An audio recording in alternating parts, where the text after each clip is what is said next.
All this GXCC racing action is powered by Black Iron and brought to you by their associate sponsors.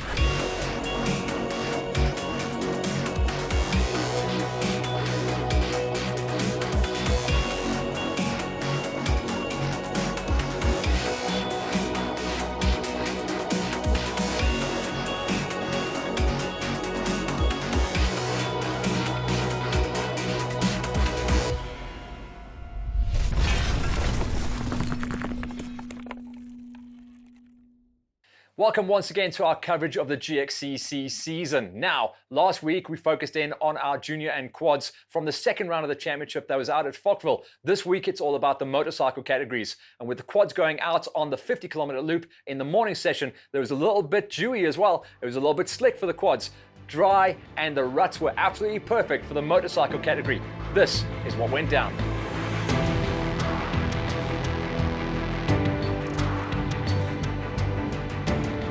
All the motorcycle categories were itching to get off the line and into what would be one of the fastest events of the season so far.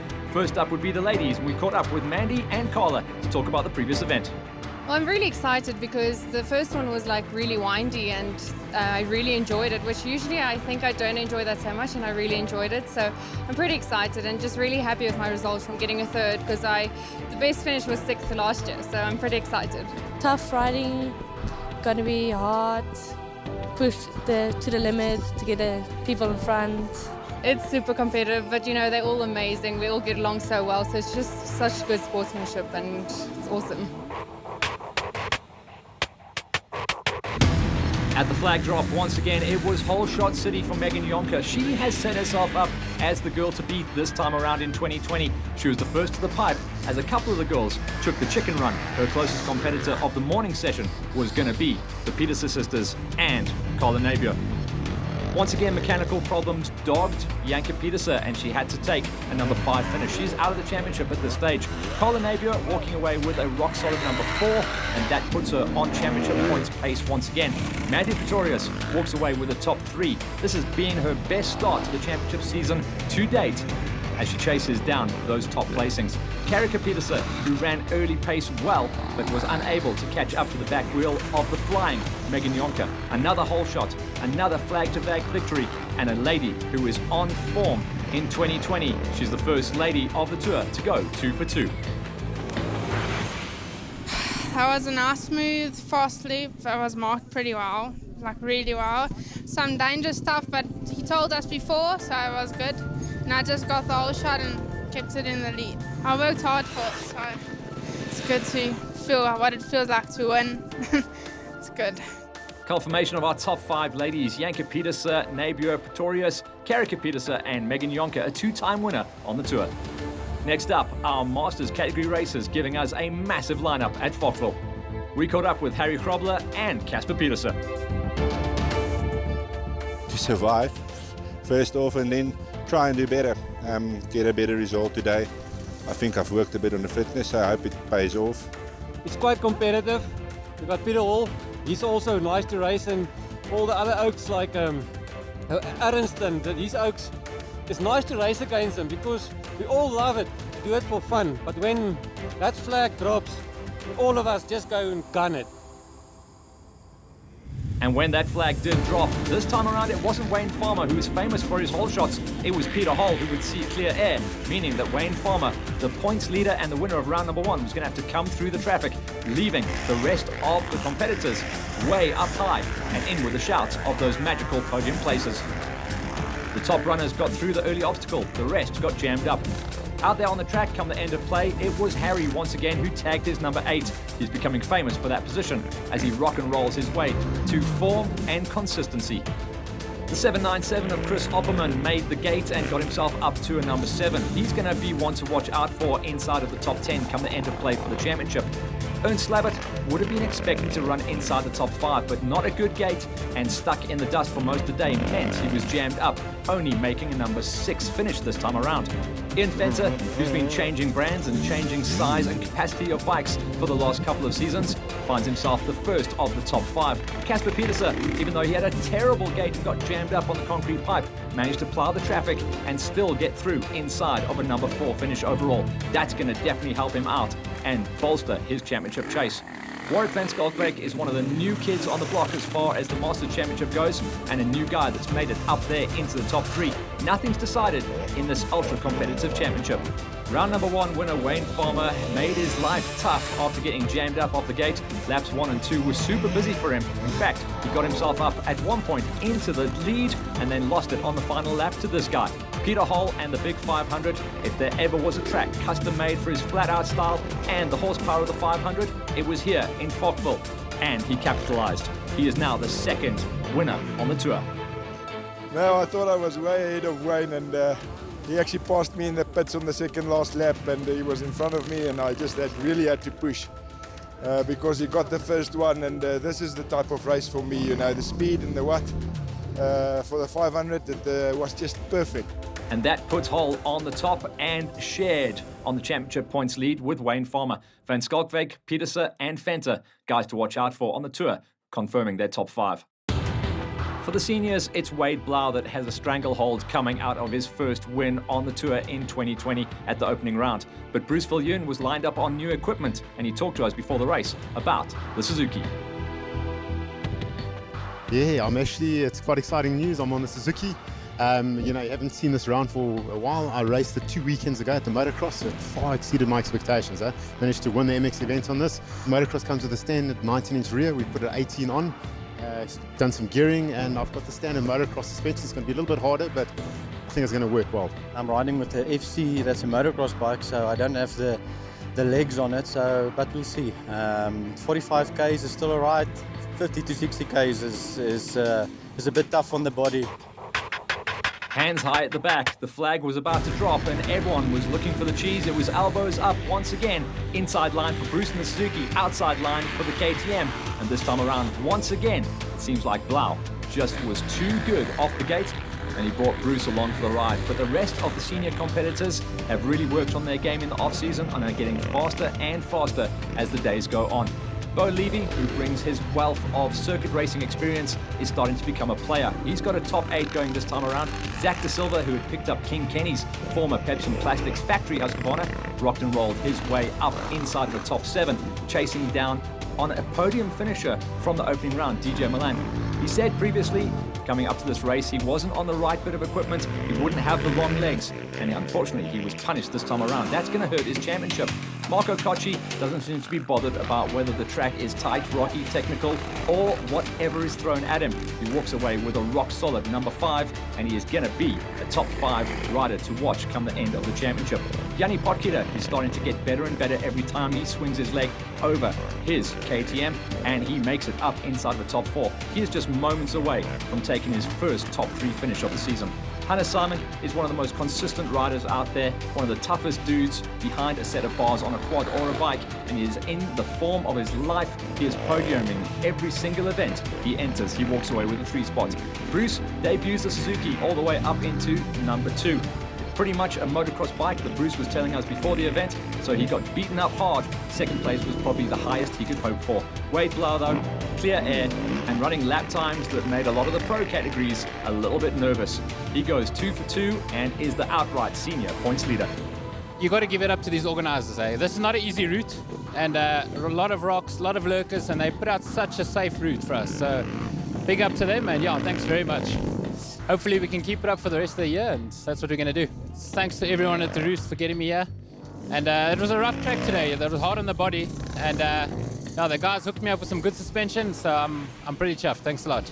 Confirmation of Wade Blau's second win of the tour. Bruce debuts the Suzuki into a 2 spot straight away. Simon starts to climb up in the championship with a 3 spot ahead of Potgieter. Cocci, DJ Milan, suffering on that number 6 finish. Join us after the break as we start to tick through the rest of the racing categories.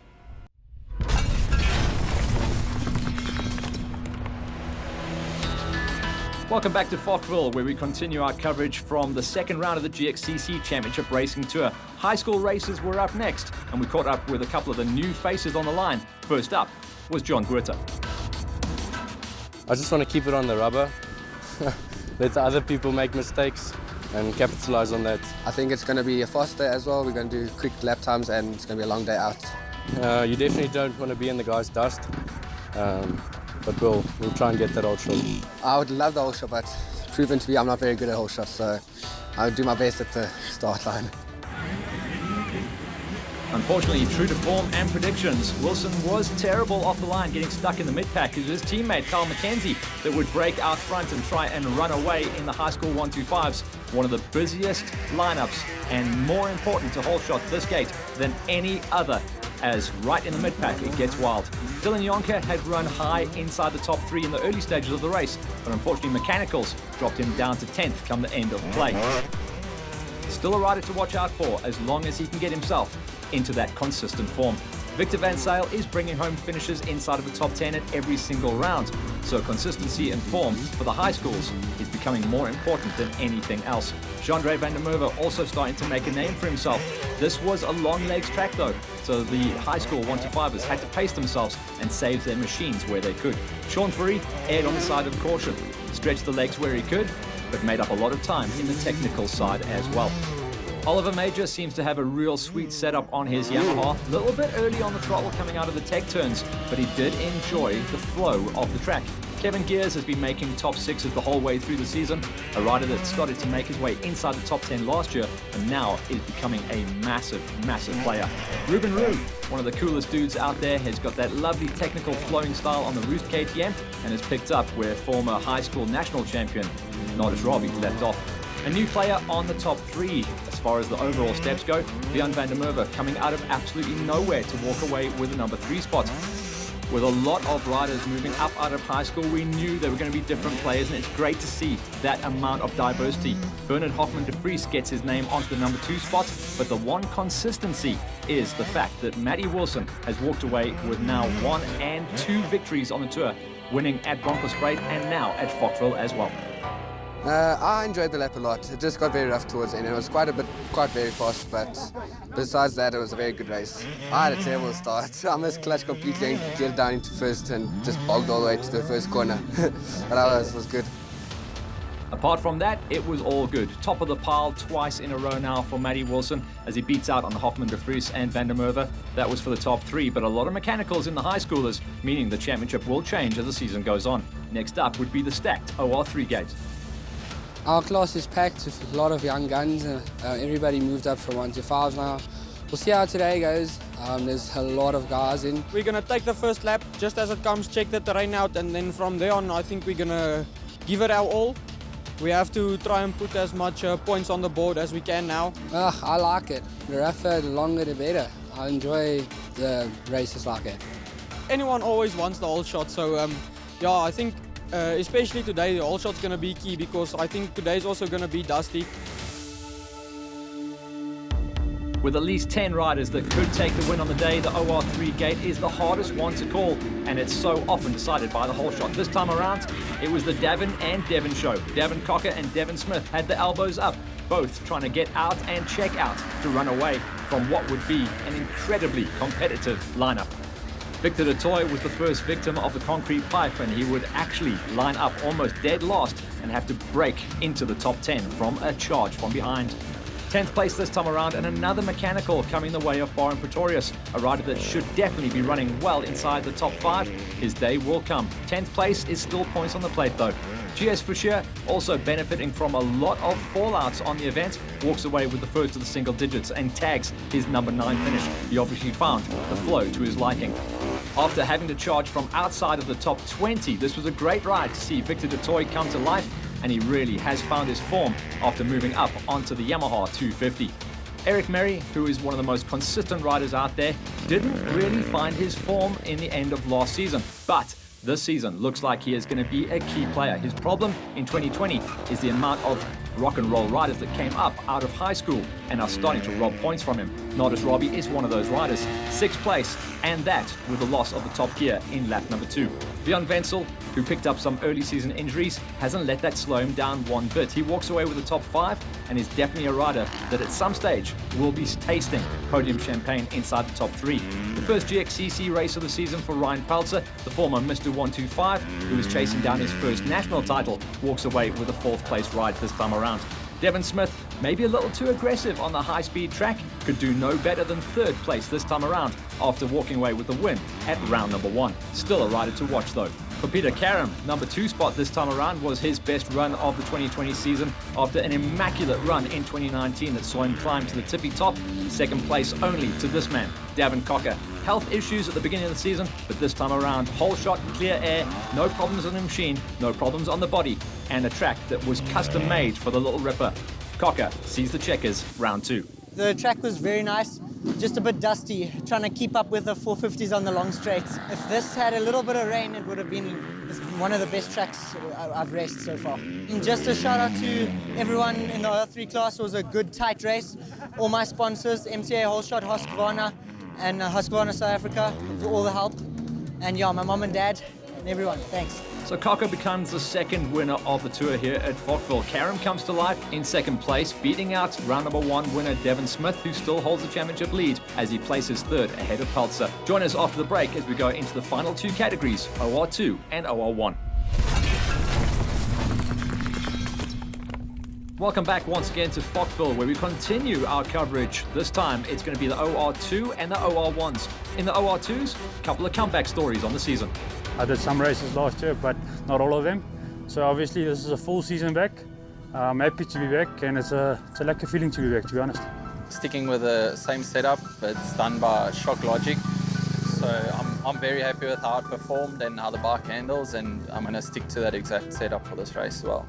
Yeah, the last time I didn't have the best of starts, so it was a bit of a stuff up. I had to make myself work for it, but obviously this time a bit more preparation, a bit more experience. I've done a few other races, so obviously we're going out for it. Usually at the GXCC, whoever grabs a whole shot and gets out in front early in the race usually wins and does well. So I just want to try and get out top 3. When the flag dropped at round number 1, it was Venter that started to run away. This time around, it was Marcel Meyer that almost got the cheese. The JP de Villiers, who knows the farm extremely well and is one of the key riders coming out of the 250 range, started to put his name into the hat. He couldn't get out early enough though, and he was going to be inside of that top 5 battle. Further down the road though, the guys that made the cut in the top 10, JJ Brits walked away with that magical number. Ian McLean was good enough to stay clean and get himself a number 9 finish. Leon Kroos, who miracled the whole shot at round number 1 and then dropped all the way down into number 10 spot, improved this time around to eventually finish inside the top 8. Ted Davis, who's riding out of the Roos KTM squad in 2020, has started to look like a real tasty rider, gelling well with his 350. Then you go a little bit further up, the Surfer Dude. Now that he's cut his hair, I don't know if we can call him that, but Marcel Meyer was the whole shotter, or tried to challenge for it at least, and eventually fitness just dragged him down to a number 6 ride. Tough as they come, Francois de Creux fighting himself back into form, fitness and racing full time. Number 5 and another top 6 podium for the comeback kid. That's a great move. JP de Villiers, been lovely to watch him develop as a rider out of 125s, 250s and now stepping up onto the 350s. One of the best runs we've seen out of him. He tags himself a number 4 ride in illustrious company as well. Taki Bodgiodges walks away with a 3 spot, and that's going to put him in good form as he's a slow burner in this championship, but he's on the podium at every single round. 3rd will be a happy place for Taki to sit in as we head to round number 3. And then round number 1 winner, Jason Venter, couldn't go 2 for 2 this time around, and that wasn't based on form at all. Simply, someone else got out of bed a little bit stronger on the day, and that someone was number 2 finisher at round number 1. Ian Rawl, the brawler, came to life at round number 2, said he was too relaxed at round number 1 and wanted it at round number 2. He sees the checkers this time around to tie up the championship. Yeah, it was good, eh? No, it was so much fun.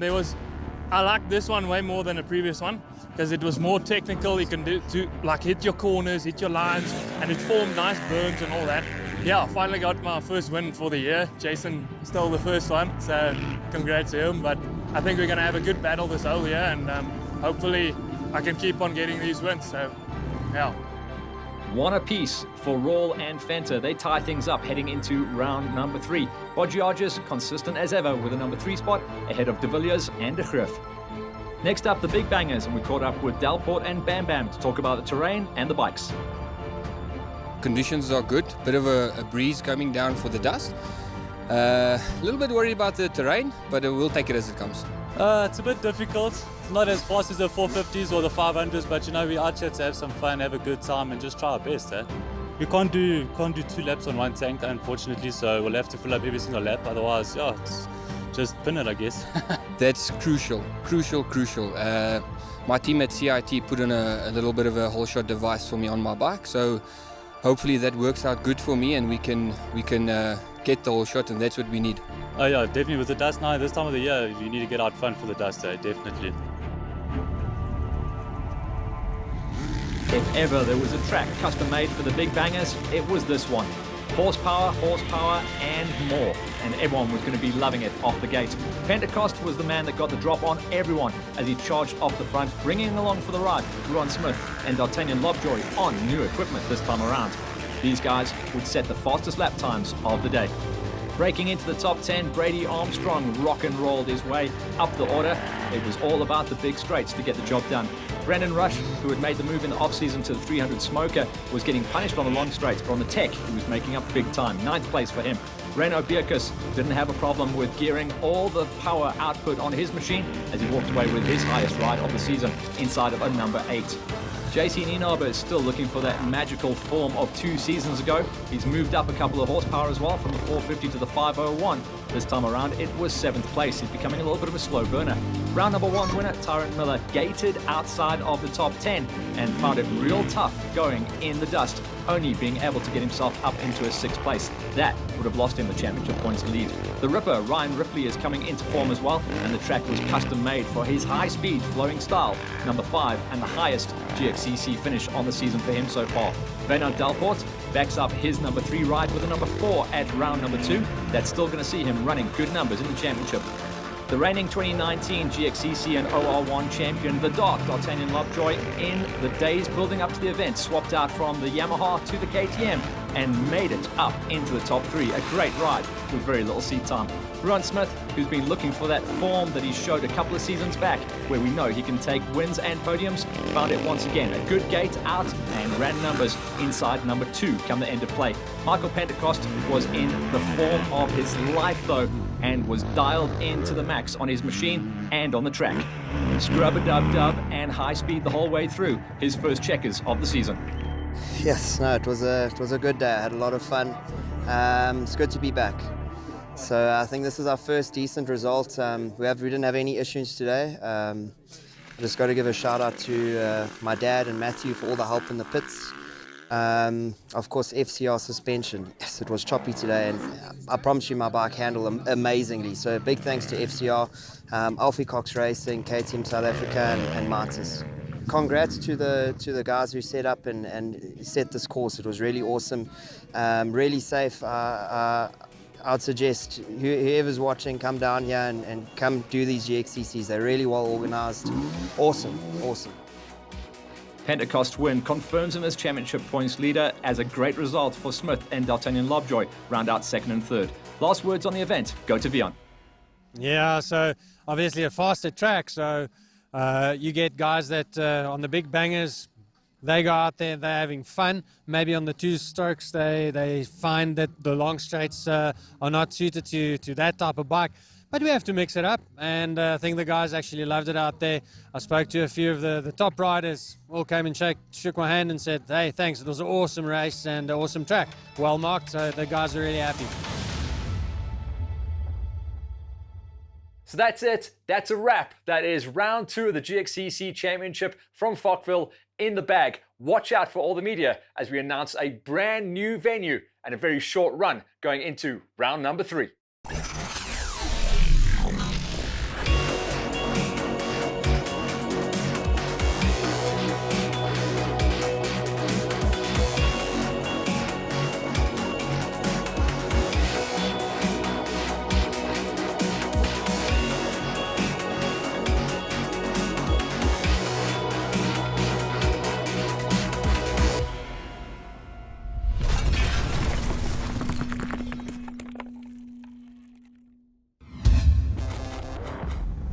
This GXCC racing action was powered by Black Iron and brought to you by their associate sponsors.